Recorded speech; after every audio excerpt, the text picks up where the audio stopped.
everybody at some point of a time they really want to be an entrepreneur and start a company. When it comes to a public company, I told you that there are two documents. One, when they have written only limited, that means it is for the public company. Now, how is that you are supposed to give it to the registrar that what is the name which you are actually going with?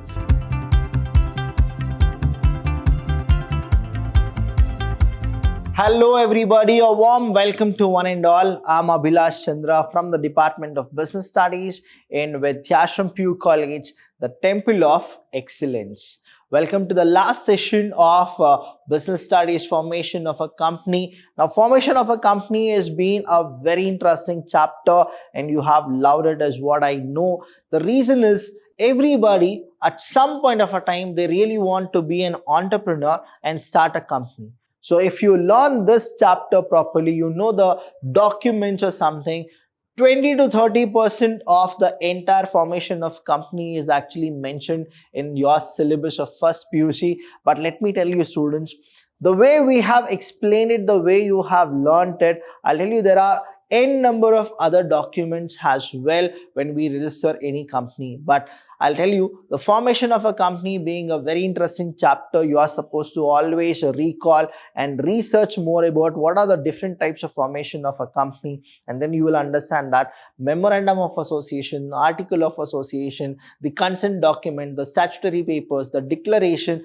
are the real basic things which people need to know, and that is the reason it is there in your syllabus. Now today I'll tell you the more about the certificates. Now how the certificates look like. I've given you the specimens, that is the simple kind of a thing, that is exactly like this only. It will be there in the registrar office and the registrar need to sign and give his consent in the writing also. So the first one is commencement of business. Now what is it? When it comes to a public company, I told you that there are two documents. One document is called incorporation certificate. Incorporation certificate. And the second one is the commencement certificate. Now here incorporation is all done. Now we'll go with the commencement. Now what happens in the commencement? What are the documents which are very important for the commencement certificate? If the amount of minimum subscription, now understand minimum subscription, that is a minimum number of shares the public need to actually go with it, is raised through new issue. That means they'll go with a fresh issue of shares. A public company applies. See, understand what is it? Public company. Public company applies for it. Applies to registrar of companies for the issue of certificate of commencement of business. Only when they get both the things, they can start. That is a public company. But for a private company, there is always an advantage saying that only incorporation certificate, that is the birth certificate of a company, is issued by the registrar. The private company can start its business. They don't need to wait for the commencement certificate. But the major difference is for a public company. A public company should get both the certificate. One is the incorporation certificate as well as the certificate for commencement. Yes, you can start is what the registrar will actually tell the public company. Now I've given the specimen, that is here, specimen, that is certificate of commencement of business. What happens here is, I hereby certify that. Now here please understand the word here, limited. When they have written only limited, that means it is for the public company. There is a difference about PVT limited and limited. When they'll be typing here PVT limited, right, or limited, you need to understand whether it is a public company or a private company. Of so and so, now you are supposed to write which was incorporated, that means registered under the Companies Act 1956. Now please understand, this is a very old specimen where they have gone with 1956. Now the new specimen is what? They'll be here what? Companies Act 2013. On the, now the day will be written, day of, and the year will be written, that is now 2020, 2021, 22, 23, whatever it is will be written, and which has this day filed a statutory declaration. Now they have only mentioned it, what statutory declaration in the prescribed form, that the conducts of section 149. Now I've told you in the first session what exactly section 149 is, have been complied with, is entitled to commence business. Now who is giving it? The registrar of the companies is giving this statement. Given under my hand at. Now my hand in the sense who will actually tell? That is the registrar will tell that my hand. This day of dash and dash, that means now he will fill 2000 something. Now what happens is here this day of that particular day will be written, and then 2000, now 2020. Now again it is what? In the written alphabetical form. So numerical form here it will be written, and then in the words it will be written here properly. Everything is written, and the joint stock company's name and the state with the seal will be actually given. So everything is what? The commencement certificate will look like this. So it is I hereby. Who is actually I hereby? I hereby in the sense that is a stock exchange, that is not the stock exchange, the registrar will actually go with it. So the next one we have is the again application. Now this is application form for availability of names. Now how is that you are supposed to give it to the registrar, that what is the name which you are actually going with? You are supposed to go with these kind of document. The first one here is form number 1A is what the application thing is. The Companies Act 1961 is what it will be written there, but now it is all about what? 2013. But here still the 1961 Companies Act will be there only for the names, because you are going with what? Application form for the availability of names. Now you will be writing, addressing it to the registrar of companies, and that is what the address you will be writing. Again, sir / madam, or if you know the person. Then subject, availability of names information furnishing of. Now you are supposed to go for application. Next is we the following applicant are. Then you will write the body of the letter, all those things. Again, Companies Act 2013 is what you will write. Then the first one is what? Understand the 10 steps, and then it is all done. The first thing here is name and full address of the person or persons applying for availability of the name in block letter. When I say person or persons, you should know there is also a possibility in 2013 Companies Act saying that one person also can start a company. See, understand this. One person company, we call that as what? One person company. Propose name of the company. Now you are supposed to propose a name of a company. Next, state whether it is a public company or a private company. How will you state that whether it is a public or a private? For a public, you will be writing limited in the last. For a private, you will be writing PVT limited. In case the proposed name mentioned in item 2 is not available, 3 names to be considered in the order to the preference. That means what happens is now you are supposed to list at least 3 names. In that what happens is they will scrutinize which are the names which are already existing and you are copying it, or everything will be checked. Now all the 3 names are already being taken by somebody. Then what happens is you will not be getting those names. You need to actually go with one more kind of a criteria, and you are supposed to apply fresh. Main objective of the proposed company you should actually mention.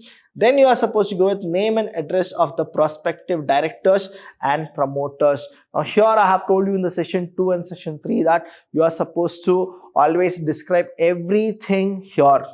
Next is particulars of the names and situation of registered office of other companies in the same group or under the same management. Now if you have too many companies under one roof, what happens is you are supposed to draft all the things in one thing, and then you are supposed to tell each and everything very transparently to the registrar. Next is proposed authorized capital. What is your capital? The maximum capital authorized you are supposed to mention. Then you need to furnish particular and results of any applications moved to this, that is registrar previously for availability. If you have already given it, what are the things you are given, you are supposed to mention.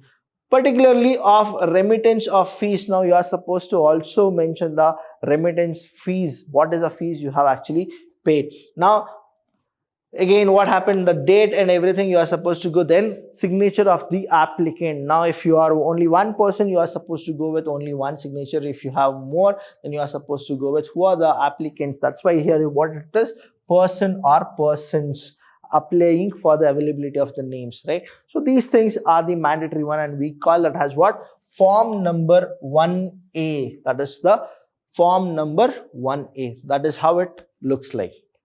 Now we'll go with one more topic, that is the commencement certificate documents required. For commencement certificate, this document is for what? For the commencement.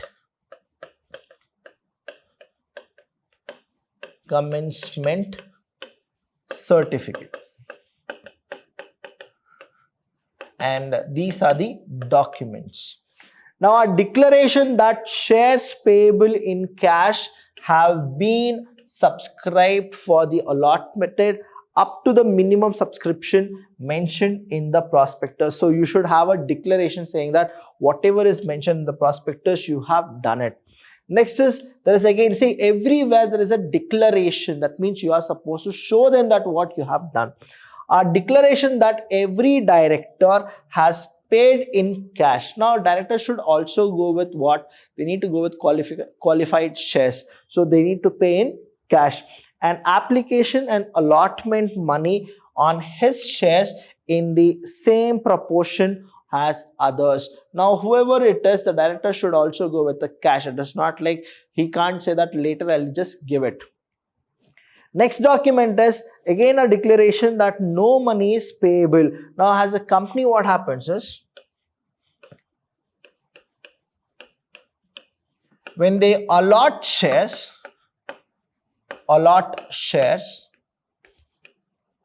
there are two possibilities. One is more applicants,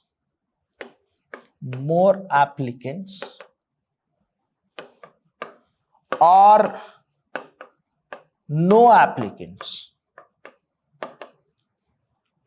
But as a public company, you are supposed to issue what? Prospectus. Right? Prospectus you are supposed to go with.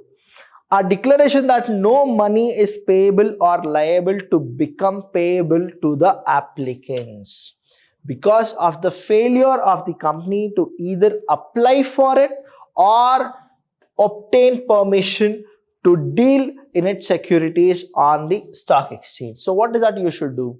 You should also go with a declaration that there is no money which is supposed to be paid or we are supposed to pay to the shareholders or the applicant. So that means you should be very clear that how much you have given, what is that everything, you are supposed to list it and then take permission from the stock exchange. So this is what it is. That means you can't hold anybody's money and then start your business.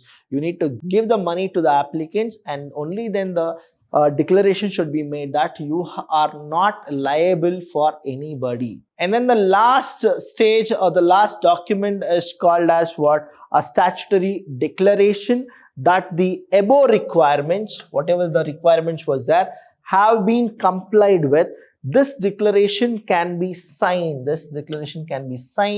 By director or secretary of the company. That means whatever has happened, right, the first, second, third step, you are supposed to have a statutory declaration saying that everything is being filled. Now what happens is you need to take signature from the director or the company secretary. Why is that you are supposed to do? So that those things, whatever the document you are actually giving it to the registrar, now there should be one or two people who should take all the responsibility and register in the registrar office. Now here you need to understand when it comes to the levels of management. Now you have top level, middle level and supervisory level. Now understand, in the top level, the CEO, CFO, Managing Director, Board of Director, Chartered Accountant, Company Secretary, all these people are there. we usually call them as signatories. That means their signature has a value. Now here what happens is the MD is appointed. That is, managing director is appointed. BOD, board of directors, are selected. They are selected and appointed. Now CA and CS, they are the professionals. Now here what happens is you need to take consideration of all the top level management. That's why anybody, the director or the company secretary, need to sign for whatever the declaration they have given it. Only then what happens is the registrar will actually check. Registrar will check, and if he feels that everything is proper and it is legitimate, that is legal, then he'll sanction and he'll give the commencement certificate. Now I've shown you what does this commencement certificate look like, where the registrar will tell that is, I hereby is giving a permission to start a company, and he gives the commencement certificate. Like that, the company is formed. So this is an interesting chapter where you got to know how the commencement certificate, incorporation certificate, SEBI approval, stock exchange permission, the application, the applicants, the board of director, the managing director, shareholders, equity share, preference share, debentures, everything is very important while forming a company. So if you have any doubts regarding this chapter, you can feel free to talk to us. We're always there to help you. Thank you so much, students. We'll come with the next chapter. Until then, I'll see you when I see you. Thank you so much.